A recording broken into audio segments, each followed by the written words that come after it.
को मुंह की खानी पड़ी। 77 साल बाद इजराइल को आटे दाल चावल का भाव मालूम चला। 77 साल बाद इजराइल को ईरान ने कंडहर के ढेर पर बिठाया।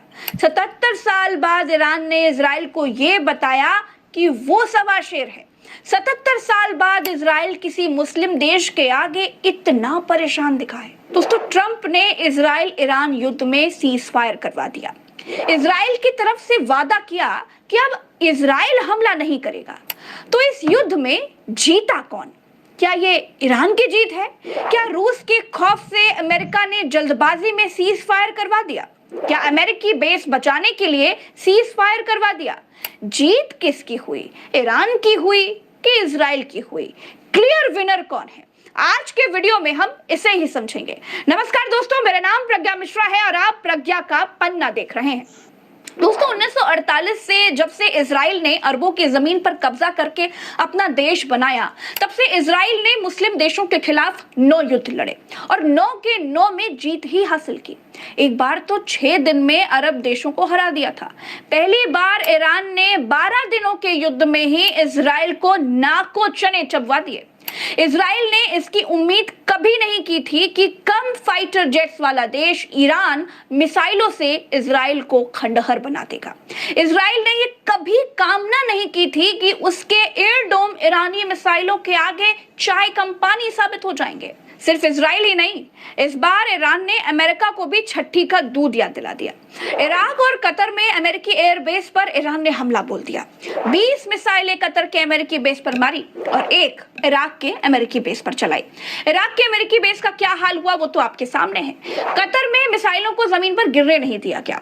इन भीषण हमलों से पहले ईरान के सुप्रीम लीडर अयातुल्ला खामनेई ने रूस को एक संदेश भिजवाया था और मदद की मांग की थी। रूस ने मदद के लिए हामी भर दी थी। इससे आगे खबर ये आई दोस्तों कि रूस ने अपने परमाणु बम ईरान को देने की पेशकश कर दी थी। अमेरिका को अब तक यह आभास हो चुका था कि अगर रूस खुल करके ईरान के पीछे खड़ा हो गया तो फिर अमेरिका को अपनी बादशाहत बचाना मुश्किल हो जाएगा। ईरान के बहाने रूस अमेरिका से दुनिया के दादा का तमगा छीन सकता था। रूस के सामने टिक पाना अमेरिका के लिए मुश्किल हो जाता और टिकने से ज्यादा बात छवि बचाने की भी तो थी। ट्रंप को लगा रूस के आने से पहले इजराइल और ईरान के लफड़े के बीच से बिल्कुल सटक लो, वही ठीक है। इजराइल को भी यही समझाया होगा और इसीलिए ट्रंप ने आनन फानन में युद्ध विराम की घोषणा कर दी। ट्रंप ने अपनी निजी साइट पर लिख दिया कि इजराइल और ईरान मेरे पास आए थे, युद्ध विराम की बात करने के लिए आए थे, इसीलिए युद्ध विराम की घोषणा की जाती है।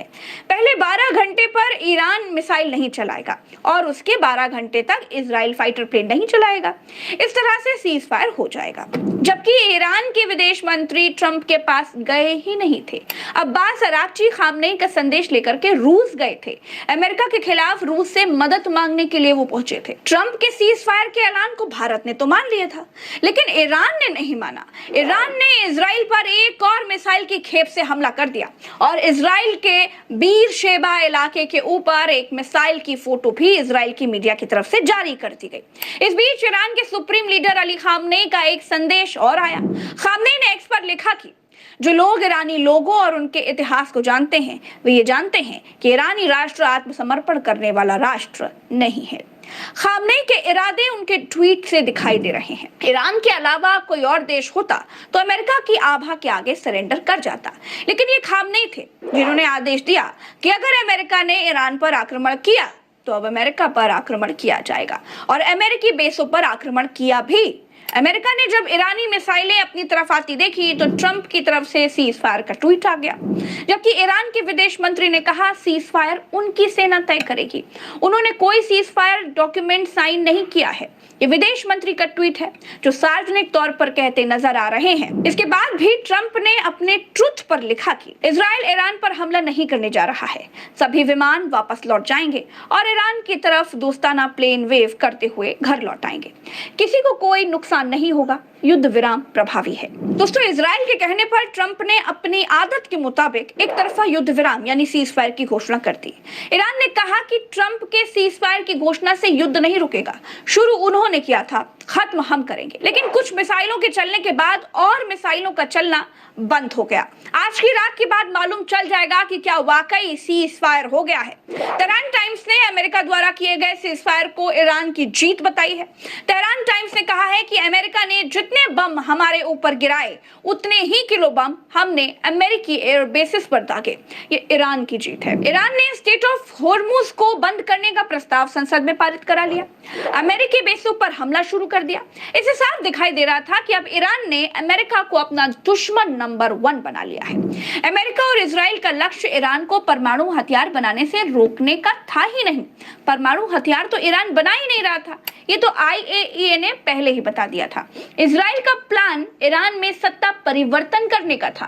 पहले ईरान को हमलों से कमजोर किया जाता, फिर ईरान के दूसरे गुटों को ताकत दी जाती, फिर लोगों को सड़क पर लाया जाता। लेकिन अमेरिका और ईरान दोनों ये करने में फेल रहे। खामनेई के भावुक संदेश ने ईरान को एक और बड़ी ताकत दी और सबको एक कर दिया। इसके उलट ईरान ने इजराइल पर इतने जोरदार हमले किए कि इजराइल के हाइफा और तेल अवीव जैसे बड़े शहर खंडहर बन गए। ईरान ने सत्ता परिवर्तन होने से बचाया, ये ईरान की जीत है। ईरान ने इजराइल को नुकसान पहुंचाया, ये ईरान की जीत है। ईरान ने बेखौफ होकर के अमेरिका पर हमला बोला, ये भी ईरान की जीत है। ईरान ने स्टेट ऑफ हॉर्मुज का रास्ता बंद करने का प्रस्ताव पारित किया, ये ईरान की जीत है। नो डाउट दोस्तों, ईरान में लोग ज्यादा मारे गए हैं, लेकिन इजराइल और अमेरिका जैसी शक्तियों का भयंकर नुकसान करके ईरान ने अमेरिका को सीज फायर अनाउंस करने पर मजबूर कर दिया। ये ईरान की जीत है। पूरे संघर्ष में ईरान अकेला था और इजराइल के साथ हमेशा अमेरिका रहता था, अमेरिका उसके साथ था और उसके हथियार थे। आपका क्या मानना है कमेंट में जरूर बताइएगा। चैनल को सब्सक्राइब कीजिएगा, वीडियो